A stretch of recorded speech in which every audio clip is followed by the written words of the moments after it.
Welcome to Parenthood Unscripted, where honest conversations about raising kids take center stage. I'm your host, Samantha Taylor, speech language pathologist, business owner, and mom of two. Each episode, I sit down with professionals and real parents to talk about the parts of parenting we don't always say out loud, the challenges, the growth, the joy, and everything in between. Whether you're looking for connection, perspective, or simply to feel less alone, you're in the right place. Let's get into it. Before we jump in, I want to share something for any parent who has ever left an IEP meeting feeling overwhelmed, unheard, or unsure of what to do next. The Advocacy Accelerator is officially open for enrollment. This is a step-by-step support experience designed to help parents feel confident without second-guessing themselves or doing it alone. Inside, you'll also be part of a community of parents who get it, because advocacy shouldn't feel isolating and you don't have to figure it all out in real time. If you want to learn more or join us, you can head to the link in the show notes. Now let's get to the episode. So I am so excited to welcome Dr. Ann McIntosh with us today. Welcome. Thank you. Thank you. It's good to be here today. So the more I've learned about you, the more I've really wanted to talk to you. You have led such a full and remarkable life. So thank you for taking the time for this today. So Absolutely. I appreciate you doing this podcast that you and I had talked about in an earlier conversation. I think you're filling a gap in talking to parents, and I think that that's really important because there's not a lot of that in the research literature if you look across deaf studies, speech language pathology, or audiology. yeah, thank you for sharing that. And that's something that I've been really passionate about as a parent, looking for those resources and not being able to find them. So it's been really important to me.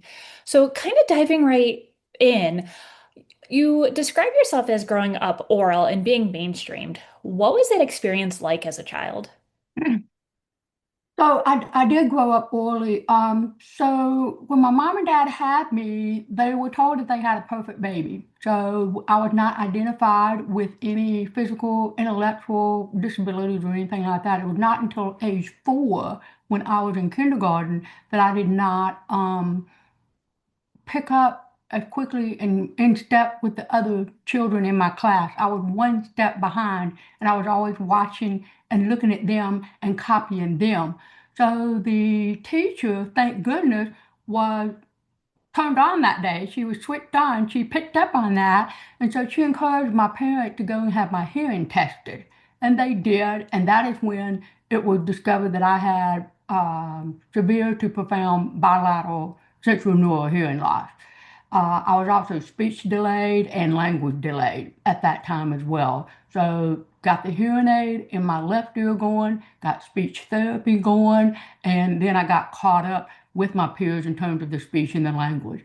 So that all happened before I entered into a public school system. So I got into public school in first grade, and from first grade through sixth grade, I was in a public school. There were 3 deaf schools in the state of North Carolina at that time: Morganton, Greensboro, and I think the other one was in Wilson, and which are all pretty far from where I grew up in Charlotte. So mom and dad wanted me to be at home, and they were encouraged by the professionals that they were talking to at that time to keep me at home in the public school, and let's see how Ann does. Let's give this a try. Let's see what Ann is capable of doing. So grade 1 through 6, I was in a public school. To my knowledge, I was the only deaf or hard of hearing student there. There may have been others, and I just was not aware of that because, you have FERPA, you have all those kind of things. But as far as I know, I was the only one. And so I was mainstreamed. And I had speech therapy 1 hour a week. And fortunately for me, I had the same speech therapy all 6 years. So she got to know me very, very well, and I got to know her.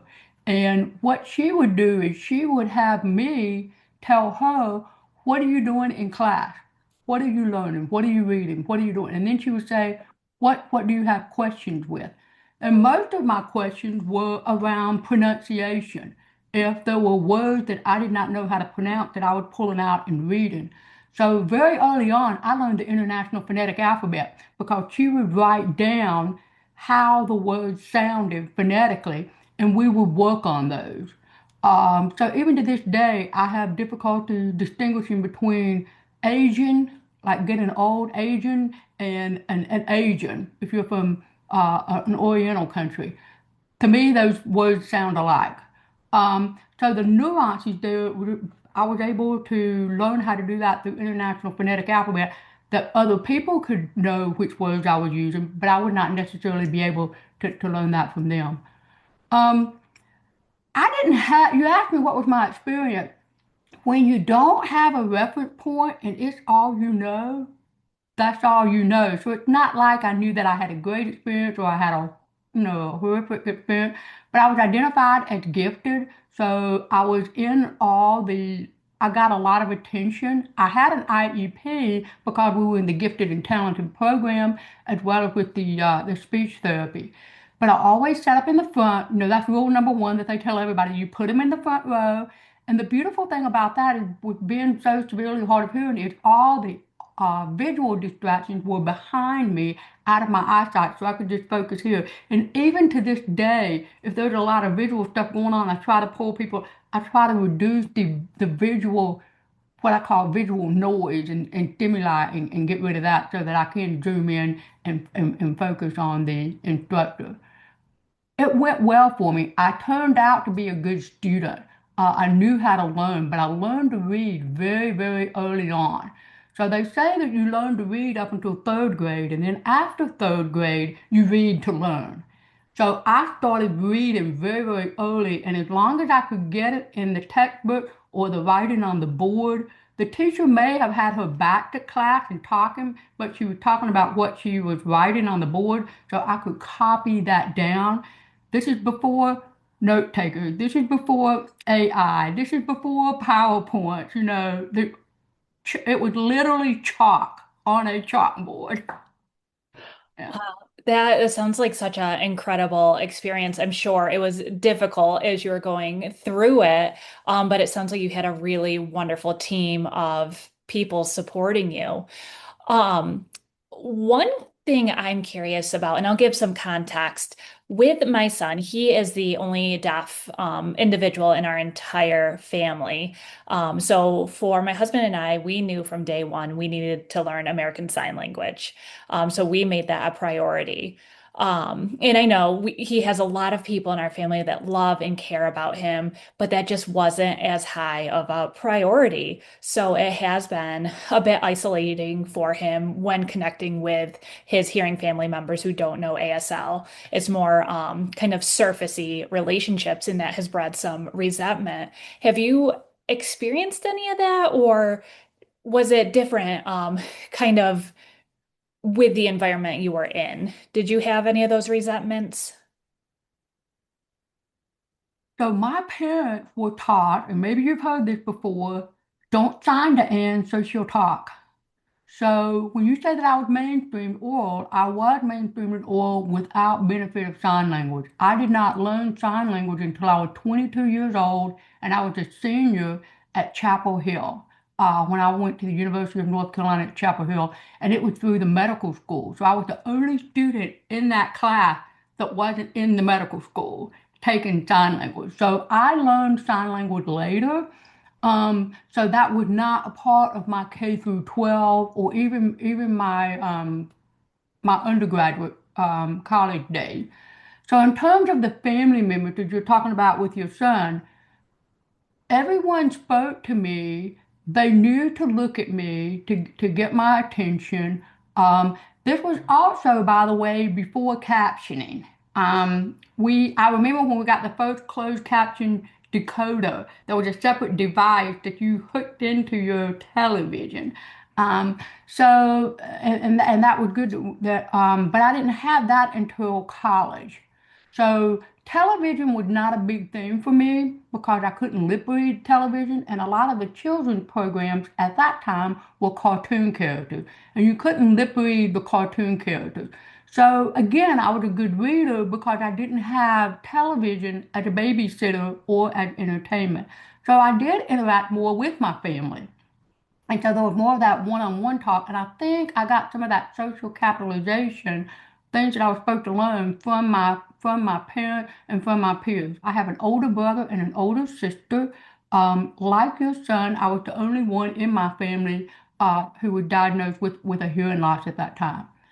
At that time, I was identified and labeled as hard of hearing.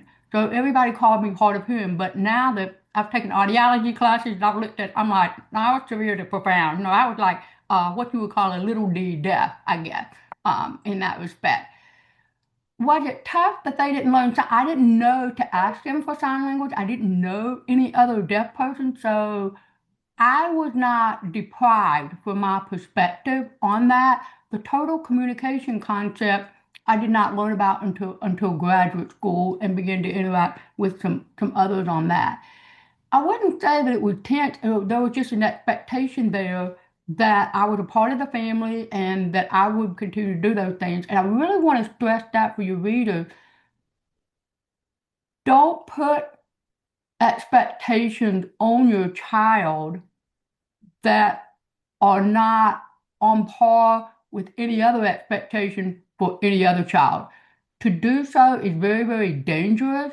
And by that, I mean your child is smart enough, they're going to pick up on that and they're going to give you whatever you expect of them.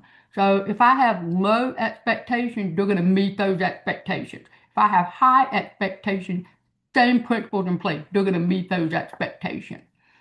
In terms of loneliness, I didn't feel alone. It's not to say that I wasn't alone, but I don't recall looking back that I had those feelings. My mom did tell me that sometimes after school I would come home and I would cry. And looking back on that, number one, I have no recollection of that. I don't remember that. So it's not like trauma and it impressed. But that probably could have been just the fatigue of having to listen, pay attention, be on the front row, and all these things. And I shared with you that I was gifted and talented. I was identified as such, and the other students in the class knew that.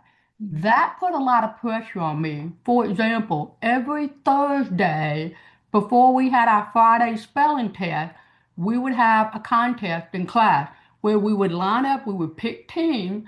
The teacher would call out the spelling word. You had to rush to the board, you had to write the word down, and then you had to rush back and you had to tag the next person behind you. Whoever did all of that and got first scored a point for their team.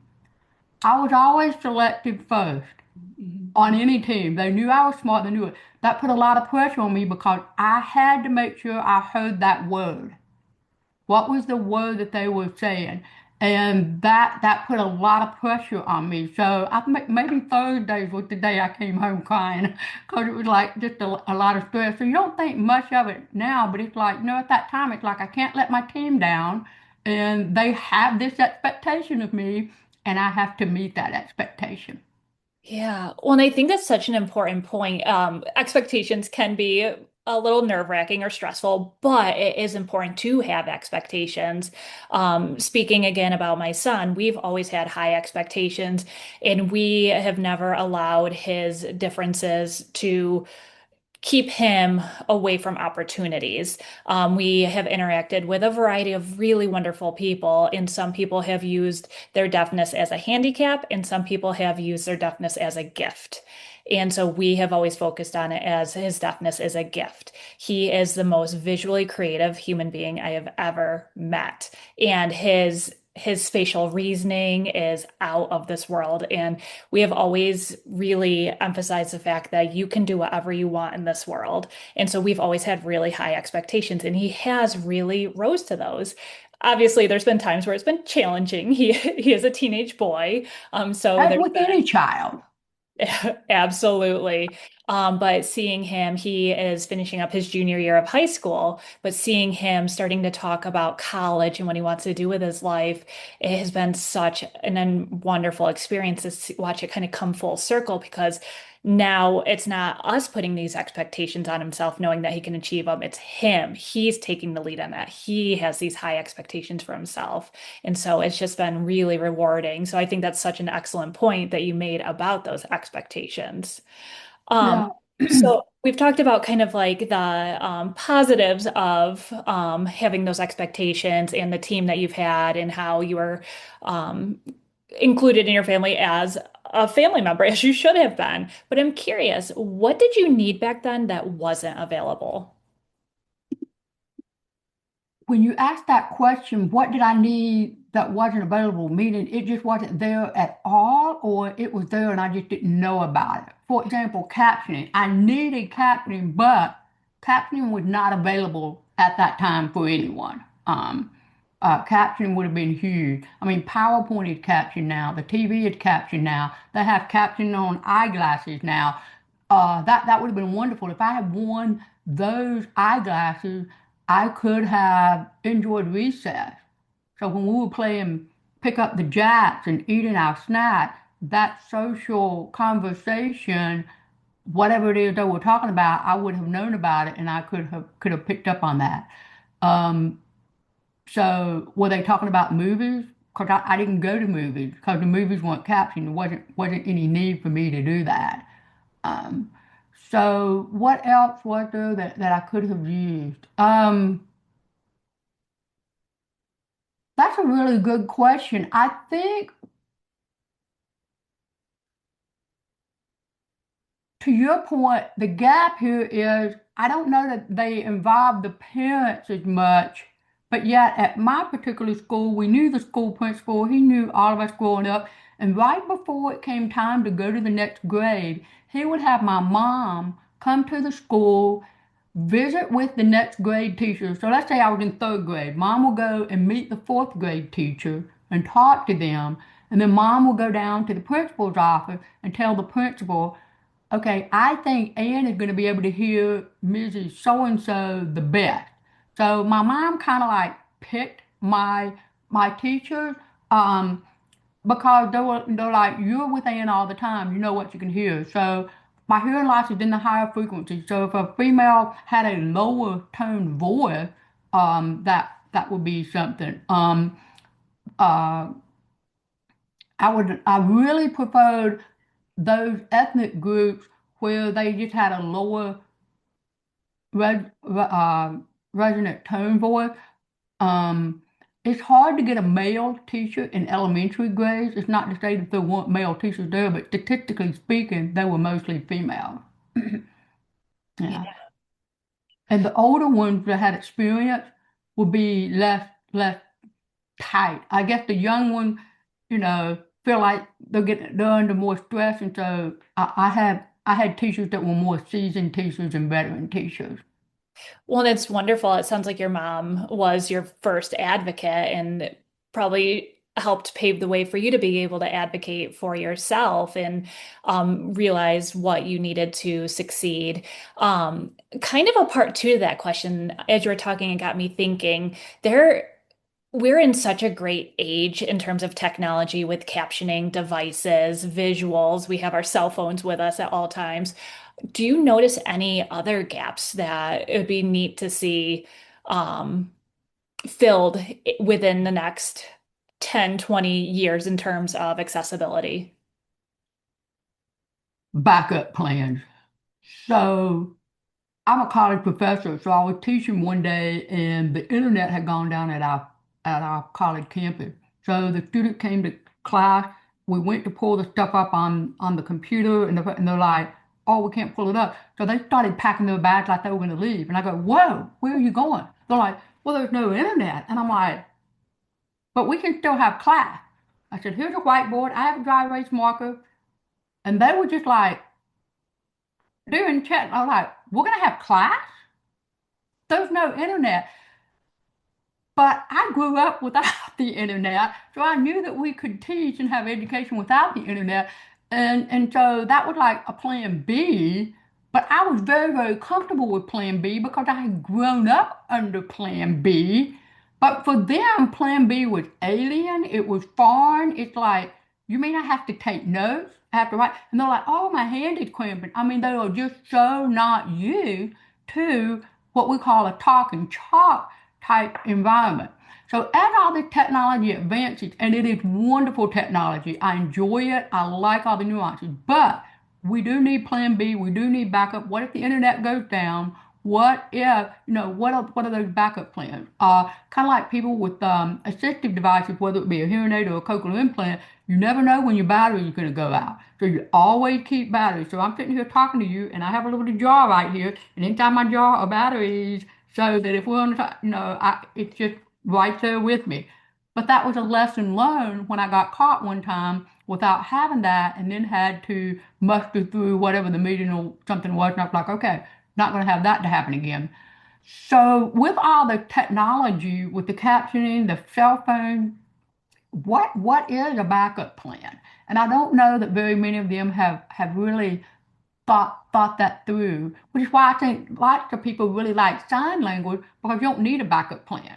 You're most likely going to have your hands with you at all times. So whether the internet is on or not, you can still sign. Now, if it gets dark, it becomes a little bit more problematic. But so you do need, I think, those backup plans and strategies. Um, do you have a note taker? A person, do they have, is there carbon paper so that somebody can take his or her own notes and put that? You just kind of really need to think through some backup plans, and that backup plan is going to be very different depending on the education and where you are. If you're in a STEM classroom, a humanities classroom, or something like that. I think that's such a good point, because our world has become pretty technology dependent. That it's so interesting to think of our backup plans are what we were using 20 years ago as our norm. And that is such a good point. In addition to that, we not only need backup plans, but the ability to problem solve in the moment. So you mentioned your class, they were ready to pack up and go. And it's like, wait a second, we have options here. And so learning that problem solving as well as that flexibility to think outside of the box of technology. Um, so talking about college, how was that? Because I know you were learning American Sign Language at the time and you were gone through school orally, so not having like the note takers, the captionings, things like that. What was it like in college? Did you find like the sign language to be helpful? Did that hinder? What was that like? So to be clear, college was 4 years, so freshman, sophomore, junior, senior. I didn't start sign language until my senior year, so I kind of went through college without the sign language. And I was an advocate for myself. We did not have, to my knowledge, services for students with disabilities at that time, or if we did, I had not been introduced to that. So I took it upon myself to introduce myself to all the instructors, the professors, and the teaching assistants and say, I need to sit up close. I will be seeing you during your office hours. And I introduced myself. I said, I'm hard of hearing. I might tell them I had a hearing aid. It depended on the person and all that. And I did well with Southern speakers, being from North Carolina. If we had a teaching assistant from another country who was learning English at that time, that was a struggle for me with the accent on the top. But people talked about foreign accents to be the struggle. But for me, those accents were easier to hear than people from the North. Hmm. So if I had somebody from New York that talked through their nose or something, I I had a more difficult time understanding a New Yorker or somebody from Jersey than I did somebody from South Korea or Germany or the UK. So when we say foreign accent, to me, anything above the Mason-Dixon line was more of a foreign accent. Um, in terms of college, I learned because I didn't have mom at college, right? I did not have helicopter parents. I would be self-aware of others watching me. So I told you I did speech therapy grade 1 through 6. I did, but I didn't do it during junior high or high school. But in college, I elected to go back to speech therapy at Chapel Hill because I noticed that people were looking at me and asking questions. So I went for, I think, a semester. I think I went for 16 weeks and got a little bit more speech therapy at that time. Um, and they also provided some guidance in terms of, are you doing this and are you doing that, and helpful hints. So that was something that I had done because as a student at Chapel Hill, I had that option to do that through the Student Health Services. Wonderful. Yeah. And I, again, kind of talking about that advocacy piece, it was so nice for you to be able to see your mother advocate for you. So when it came time to advocate for yourself, she already laid down the groundwork for you to kind of take that baton, which is wonderful. So I'm curious, were there ever moments you doubted yourself or moments that shaped your resilience?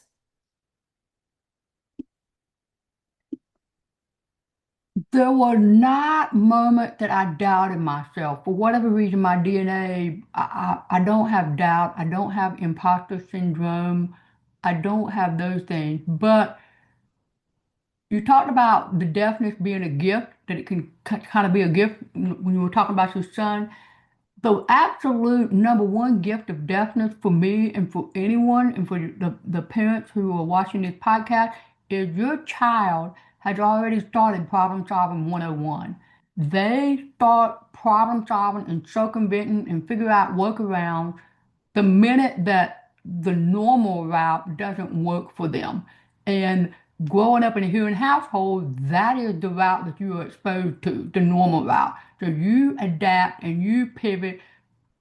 When you're in Rome, you have to act as the Romans. So you do the pivoting and the adapting. So deaf people, hard of hearing people, I think, are more attuned at adapting than hearing people are, and they are more attuned to problem solving, which is a genuine gift when they go into the job market or anything else. It's like, how do you do with challenges? How do you do with when things don't go your way? Well, welcome to being deaf. That's our day every day.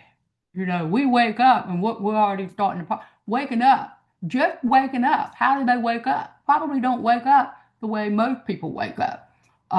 Long, long time ago, deaf people woke up, they drank water the night before, and the earlier you had to get up, the more water you drank, and then you would get up earlier. So we've been problem solving, and that is a genuine gift. I actually have it on my computer right here. Put a little saying, for every problem, there is a solution. And deaf people, I think, are really, really adept at doing that because to your point about your son being visual, he sees the world through a lens that is so much more richer. Um, and out of deafness, in terms of communication, and maybe this is another podcast altogether, but we have Morse code because of deafness. Dr. Samuel F. Morse's wife was deaf. We have the telephone today because Dr. Alexander Graham Bell's wife and mom were deaf. We have the internet today because Dr. Benton Cerf, who is deaf, helped to co-invent that. We have clear mass today because of my experiences with deafness in the healthcare setting. So these are huge innovations in the field of communication that stemmed from deafness. Yeah, yeah. Well, and it's just remarkable because even as you're talking, I'm thinking about my own household. My older son's deaf, my younger son is hearing, and just to know that they were both raised in the same household, you would never know because my older son is such an incredible problem solver and he's so resilient. He's very much go with the flow. If we have a problem, he has never once used it as a roadblock. He's like, okay, what do we need to do? What's next? Whereas my younger son, very, very sweet, very smart boy, but he doesn't have that resilience. It can break him a little bit more. So even in our own little ecosystem in our house, we see it. So that's such a wonderful thing to touch on. And so you were starting to mention what you've done so far with like the clear masks. I would love for you to share more about it because I think it's absolutely remarkable. So the story about the clear mask is my husband and I got married. He was settled in his job. I was settled in my job. We have custom built a home. By the way, we have a communication friendly home. So that's another podcast. Um, and we decided to start our family. So we get pregnant. We go to all the prenatal appointments, all the workshops, the infant CPR, everything. So they give us all kinds of brochures, and I read everything and study it and keep my appointments and all this stuff. get ready to have the baby. We go to the hospital, and 25 hours later, we still have not delivered. So I'm tired, I'm hungry, I am bloated like a tick. I gained 39 pounds with that pregnancy. I was huge. So I was ready to get that baby out. And so after 25 hours of labor, I alerted the nursing staff that were coming in because they work on 8-hour shifts. So I was now on my third shift of nursing. I know they were not going back and reading the record to see it. So I said, hey, I've been here since Friday night. This is now Saturday night. And they're like, oh, okay, well, we'll talk to the OBGYN. So he came in and he said, well, everything's fine, but for the health of the baby and you, let's just go ahead and do a C-section because by that point we have met the criteria for that. I said, that's fine with me. So they moved me at that point from a labor and delivery room where I'm able to lip read everybody to an OR. And this operating room is set up specifically for a C-section that's on the labor and delivery floor. And my world changed. My world just changed in that moment. The anesthesiologist was not anyone I knew. I just saw eyes. They were garbed up from head to toe. There was a nurse there. There was the OBGYN who, even though he was out of my doctor's practice, was not a doctor that I had met before. I didn't know him. He didn't know me. And even my husband was there, and he too was all garbed up. So I had four people who looked like they were out of ET, all garbed up, and I couldn't communicate. I didn't know what they were. I could hear people talking, but I could not make out what they were saying. The mask also pressed against the lips, so it sounded like muffled. And I was like, going back to problem solving, what if? What if I need blood? My husband didn't know my blood type at that time.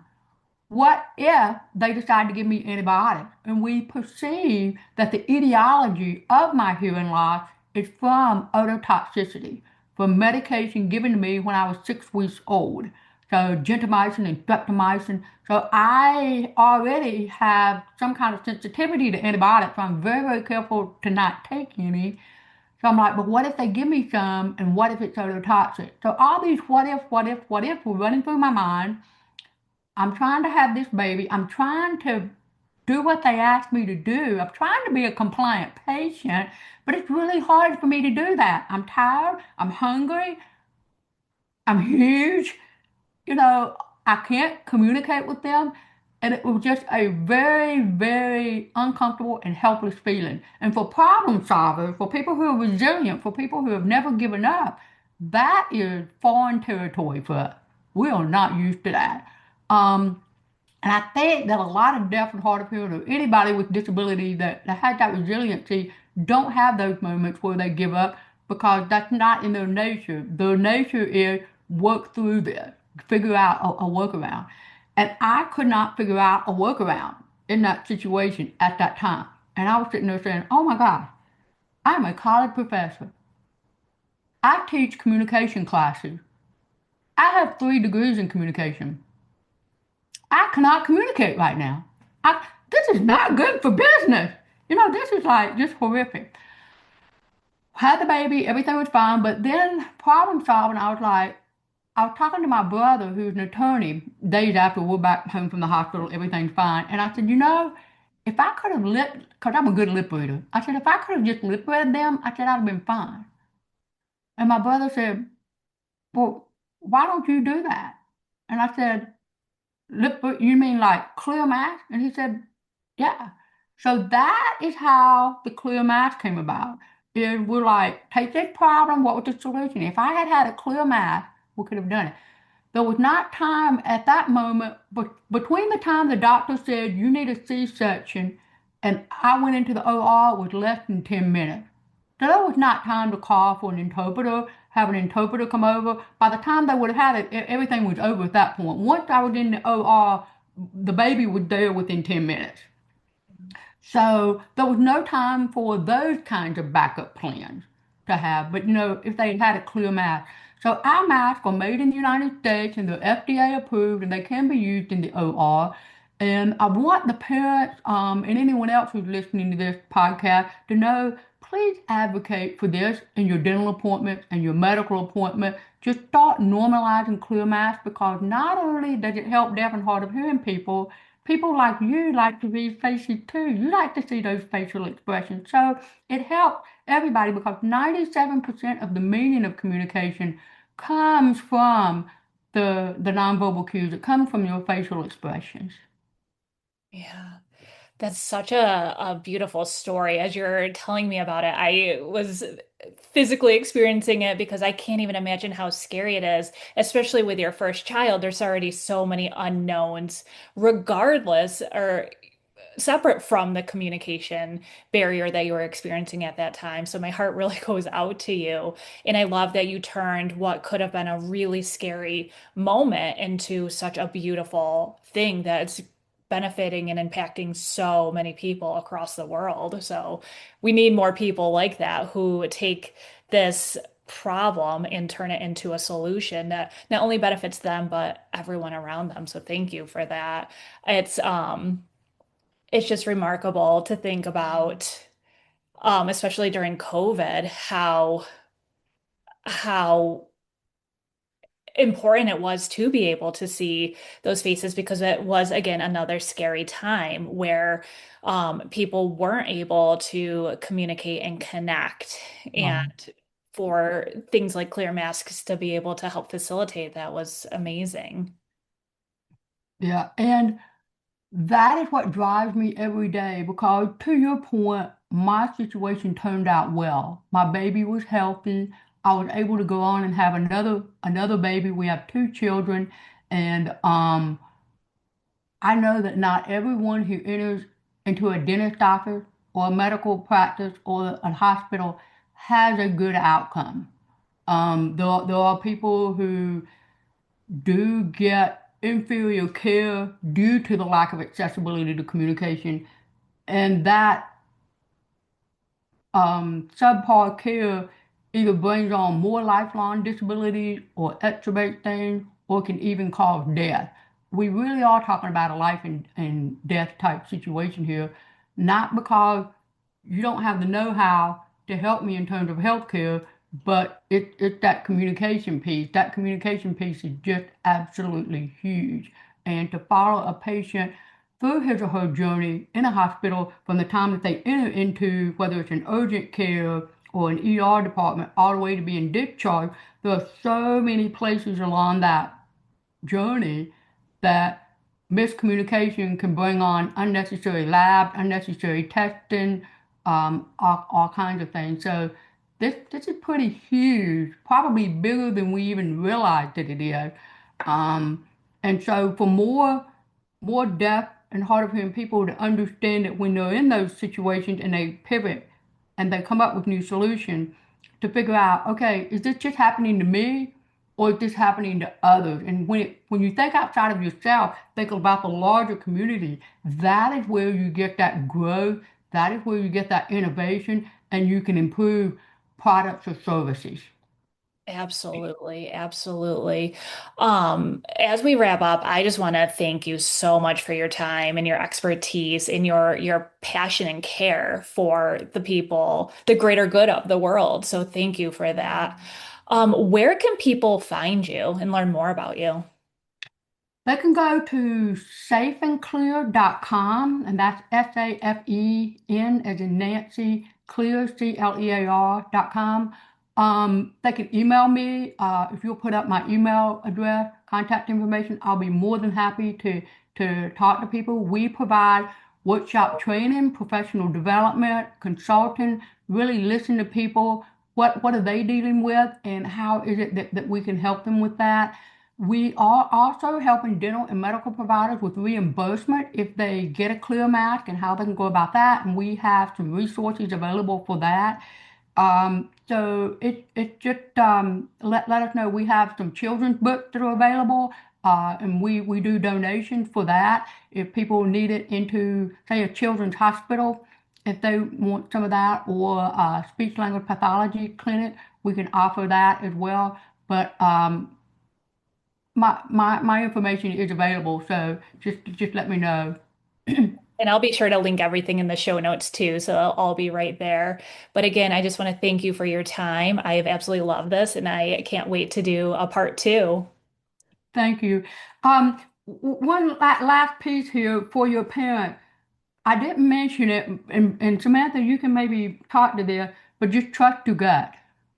When you're around professionals, they are doing what they're taught and they're doing what they learned. And if they have some professional experience that joins with personal experience, great. But if they're only operating from professional experiences, which is what was happening with my mom and dad when I grew up, what I didn't share earlier, I was told that if I went to a deaf school, that I probably wouldn't learn to read and write, that I might not learn to read and write in the mainstream program, that I probably wouldn't learn to talk, and all these things. So they really put some very, very low expectations into my mom and dad's head. And somewhere in mom and dad, their gut didn't believe that because at that point, I was already over 4 years old. They had already seen what I could do and was doing, and it didn't match up. So, like, Ann can read, Ann can do, no, Ann can talk. So they knew those things were not true with me, but yet they were given that information. I do not know what their situation or my situation could have turned out had I gotten neonatal testing, if I was diagnosed before I left the hospital when I was born, if mom and dad had been given that information then and did not have any history of me before, how that could have sent us down a different trajectory.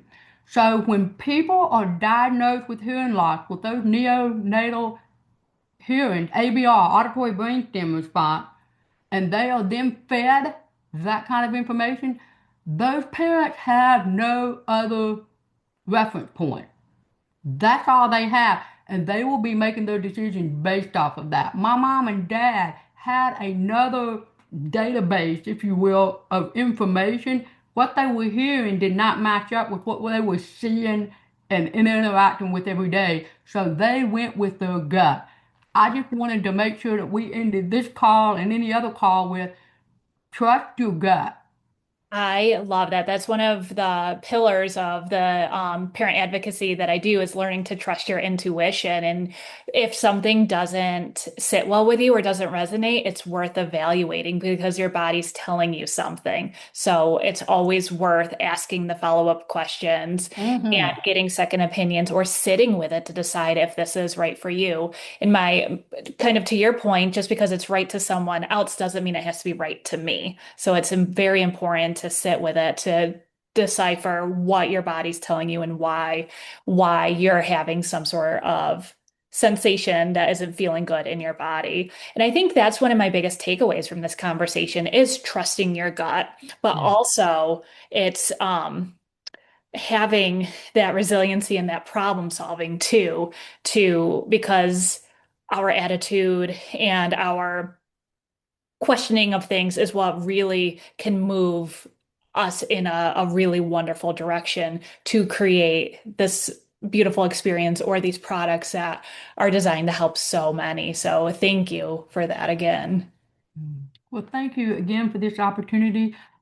Look forward to talking more with you and learning what your audience is wanting to learn more about and what they would like to see us dive into. So I hope that you get some engagement and some feedback.